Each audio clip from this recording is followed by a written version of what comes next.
Crown the ultimate consistency blueprint. Transform your English in 15 minutes daily rocket. Hello my friends, welcome back to Hypnotic English. I'm Tom, and today we're talking about the one secret weapon that truly separates successful English learners from everyone else: consistency. Let me start with a simple, relatable analogy. Do you brush your teeth once a year, spending 5 intense hours trying to scrub away 365 days of neglect? No, of course not. That's an absurd idea. You brush them every single day, just a little bit, maybe 2 minutes in the morning, 2 minutes at night, but you do it again and again and again. Learning English operates on this exact same principle. You do not need to push yourself into a grueling, 5-hour study session once a month. In fact, that approach often leads to burnout. It is infinitely better and more effective to engage with the language a little bit every single day. That, my friends, is the heart of what consistent practice is all about. Let me be perfectly clear. Consistent means you commit to doing something again and again, day after day, week after week. This isn't just about studying when you feel good or motivated. It's about establishing a robust routine. You do it often. You do it regularly. That is consistent. So in today's comprehensive episode, I will not only show you the theory behind this daily practice, but I will demonstrate exactly how this relentless, consistent application can completely and fundamentally change the way you speak, think, and interact in English. Are you ready to embrace the power of the small, daily effort? Let's begin our transformation journey. Why consistent daily practice is the engine of fluent speech. So why is this unwavering, consistent practice, this daily dedication to the language, so critically important? Here is reason number 1. Your brain learns from repetition. That means doing the same thing many times. Think of your brain like a path through a dense forest. The first time you walk it, the path is faint. But every time you walk that path, hearing a sentence, using a phrase, the path becomes wider, clearer, and deeper. When you hear a new sentence or phrase many times, your brain stops treating it as new data and permanently remembers it. This repeated exposure is how memory consolidation works. Second, practice makes the language automatic. This is perhaps the biggest hurdle for new speakers. At first, speaking English is a slow, tedious process. You stop. You think deeply.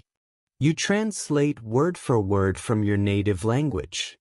This slows down conversations and drains your energy.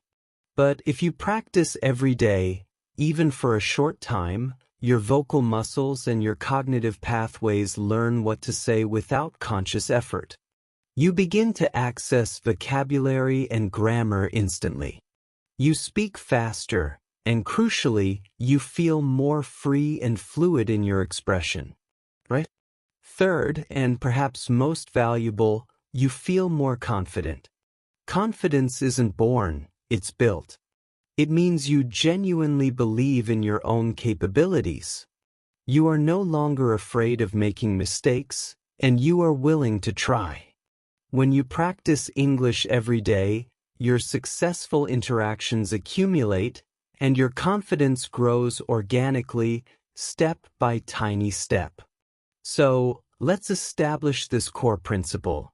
Studying a little bit every day is far, far better than trying to cram a lot once a month. Okay?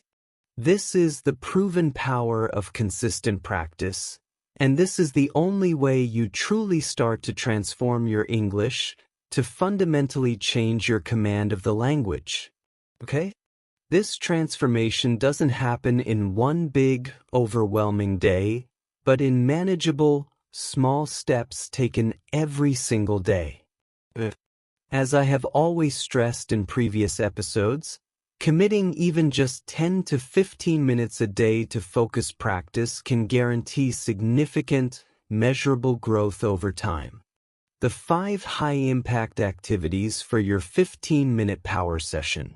You may be sitting there thinking, okay, Tom, I understand the philosophy, but what should I actually do in those 15 precious minutes?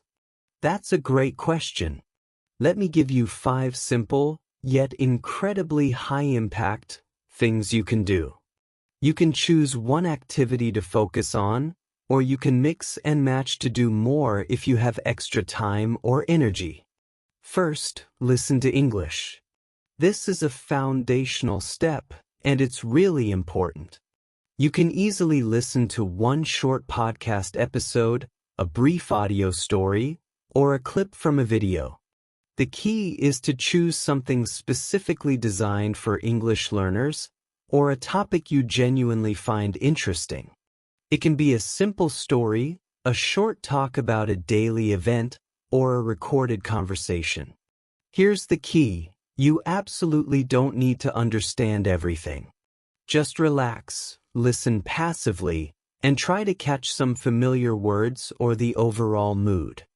You can easily integrate this while walking, cleaning your apartment, or simply making your morning tea.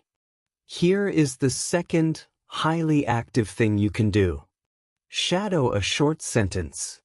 Shadowing is a powerful technique where you listen to one sentence and say it at the same time as the speaker, almost like an echo, or like their shadow. Okay? You are actively copying the speaker's speed, intonation, and pronunciation.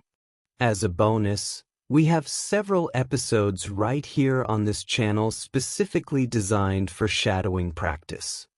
This helps you immensely with speaking fluency, perfecting your pronunciation, and mastering the natural rhythm of English. You learn exactly how native speakers connect words. Start with very short, simple sentences. For example, I'm going to the shop. Now, pause and say it with me. I'm going to the shop. Okay, great. The trick is to do this with the speaker again and again, and soon those sentences will feel completely easy and natural to say. Okay, here is the third thing you can do to boost your vocabulary.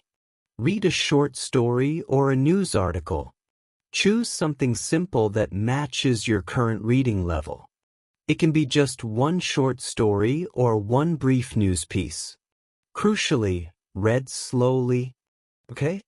If you encounter a new word, your first step should be to try to guess the meaning from the surrounding context. If it's absolutely vital and difficult, then yes, look it up in a dictionary, okay? But here's the rule: don't stop too much or you'll break the flow. Try to enjoy the process of reading. Reading helps you see new words used in context and exposes you to correct sentence patterns. Here is the fourth activity that engages your production skills. Write one paragraph in English. You absolutely don't need to write a long essay or a complicated report. Just 3 to 5 complete sentences is more than enough for your daily practice. A great, simple topic is writing about your day. What did I do today? Or writing about your future plans. What will I do tomorrow? This activity actively helps you practice grammar structures and recall vocabulary. Most importantly, it helps you actively express your thoughts and experiences in English.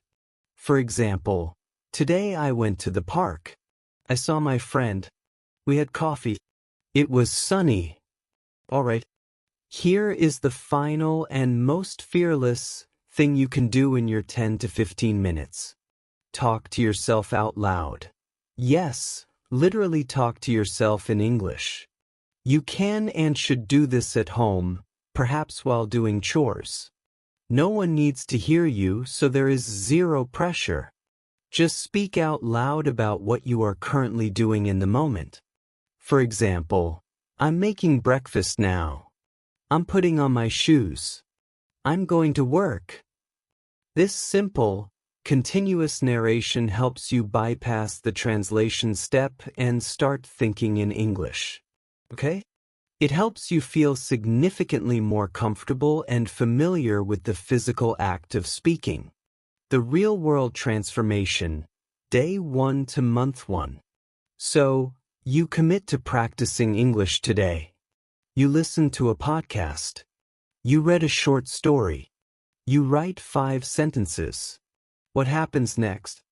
Do you instantly wake up tomorrow morning and speak English fluently like a native speaker? Absolutely not. That's a myth. But I promise you, something incredibly small, but incredibly significant, does happen. Let's break down the tangible results. After 1 day of practice, you feel a rush of accomplishment. You feel happy. You can tell yourself, yes, I did something constructive today. Maybe you learned one new, useful word. Maybe you understood one short, complex sentence better than you did yesterday. It's small, but it's fundamentally real. So, for example, you listen to someone say, "How's it going?" Now, because of your practice, you instantly remember it means, "How are you?" Just one small step, but it is a step forward, and that forward momentum is priceless. After 1 week of practice, you have successfully gone 7 days in a row. Every single day you listened, you read, you wrote, and you spoke. Your brain starts to feel genuinely more comfortable with the English language. You remember more words effortlessly. Crucially, you start to stop translating every single word in your head. Gradually, step by step, you start to guess the meaning of new phrases based on the context, and you are often correct. Sometimes you are wrong, but that is perfectly okay. Mistakes are how we learn. For example, you see the sentence, "I'm heading to the store." You didn't learn the phrase, "heading to" before, but you understand from the context. It means, I'm going to the store, and this is real, measurable progress. After 1 month of practice, your brain is now genuinely used to English. It no longer feels like a foreign imposition. It feels familiar. You know a significantly larger bank of words. You say things a little bit faster, with less hesitation. You don't need to look at the dictionary all the time to keep reading. Okay? That is real, organic learning. Of course, you might still feel a bit shy in the beginning, and you are afraid to make mistakes. That is natural. But every time you speak a little, write a little, and succeed in understanding a little, you feel fundamentally stronger. You start to internalize the self-talk. I can do this. I am learning. I'm not perfect, but I'm consistently improving. And that, ladies and gentlemen, is the definition of real confidence. It never arrives in one sudden day. It grows slowly, steadily, and resiliently like a strong, healthy plant, but the key is that it grows. Tom's top 4 tips to lock in your consistency. So, let me help you lock in this routine with some simple, practical tips. These ideas are designed to help you stay on track, eliminate friction, and make daily practice genuinely easy. First, and this is highly effective, use a calendar or a checklist. Make a simple chart or table, either digital or on paper.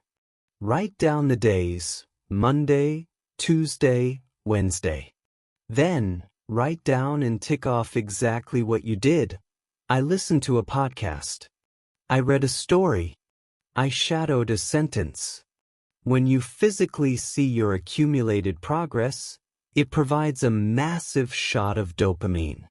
You feel proud, and that feeling becomes a powerful motivator that makes you want to keep going. Second, to overcome procrastination, set a timer for 10 or 15 minutes. That common excuse is, I have no time today. Yeah, that's what we tell ourselves. But let's be honest, you absolutely do have 10 minutes, don't you? Set a timer on your phone and make a commitment. I will practice for just 10 minutes. That's all. I have permission to stop when the timer ends. When the timer goes off, you can stop guilt-free. Or, and this is what usually happens, you'll feel good and want to do a little more. Third, pick the same time every day. The goal is to make English an unquestioned part of your daily routine. Choose a specific time slot that reliably works for you. Some people are morning people and practice right after coffee. Some prefer to practice at night before bed. Others use their commute on the train or a daily walk. If you link your English practice to the same time and place each day, it quickly becomes an automatic habit, just like brushing your teeth. And here is the final and most crucial point. Make practice easy and, most importantly, fun. Okay? You must choose materials that you genuinely like. Don't force yourself to read boring, academic articles. If you enjoy cooking, find a recipe and read it in English. If you like travel and adventure, watch a short travel video. If you love music, try to sing the lyrics of a song in English. Also, always keep your tools ready and accessible. Save a specific podcast episode, open a short story link, and keep your notebook and pen nearby. When everything is easy to find and ready to go, it is infinitely easier to start. Okay, my friend, consistency is the secret sauce. It is like planting a mighty tree. You water it gently each day. You don't see massive changes at first, but one day, you look up and realize the small efforts have created something grand and powerful. You've got this. Just keep going. Keep practicing and keep believing in yourself. I'm Tom, and this is Hypnotic English. Bye for now.